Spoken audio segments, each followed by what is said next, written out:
Video recording. Okay, it's cool. All right. So, what is your name? Joshua Pacheco, And how old are you? 24, All right. And where do you reside? in Red Hook. I live in Red Hook, Brooklyn. All right. So, how are you today? Doing good. All right. And what is your job?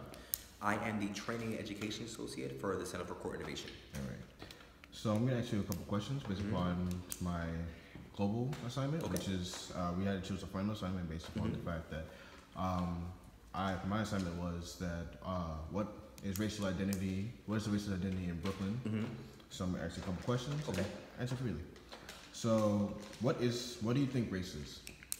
Race to me is social projects utilized to describe human bodies. So it's ways that throughout time we tend to make terminologies that are simply meant to define what we see in human bodies at the moment. All right. And would you rather identify with a race or a nationality?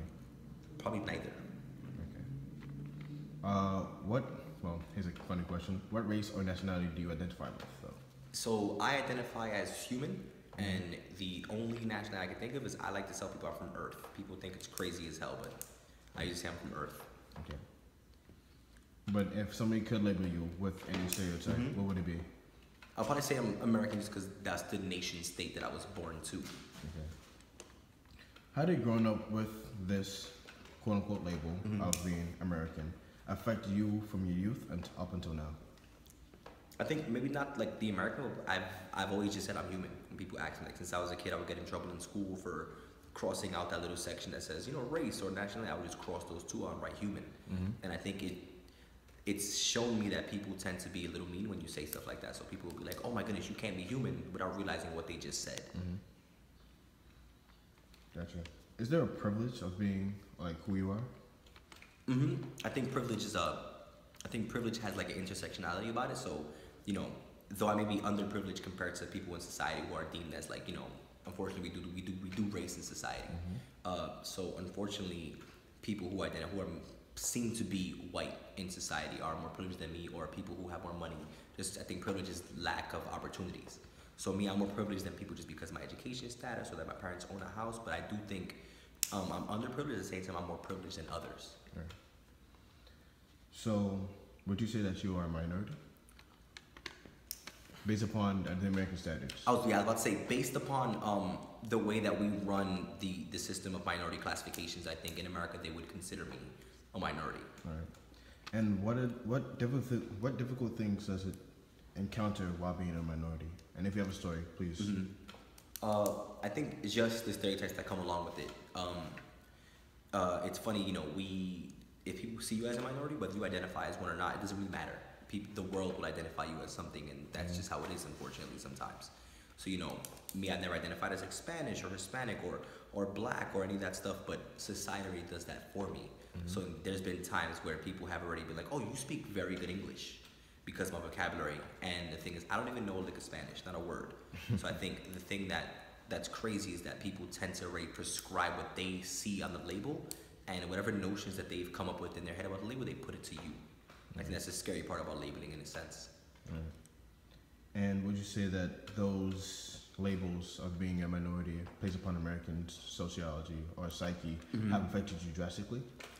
Yeah, without a doubt. I think I probably wouldn't be thinking that I'm a human being if I wasn't classed as a minority first.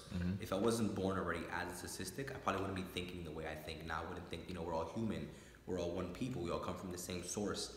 I would probably think the opposite if I wasn't in an underprivileged class.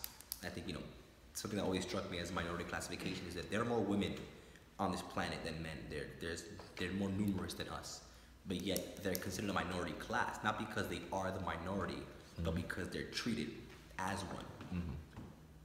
Understand. And my final question, because you've done so well, do you feel that as New Yorkers, as people from Brooklyn, Brooklynites, that if we understood each other, both race, ethnicity, minority, and any classification that we do conduct to, that we can understand each other and be better as a union?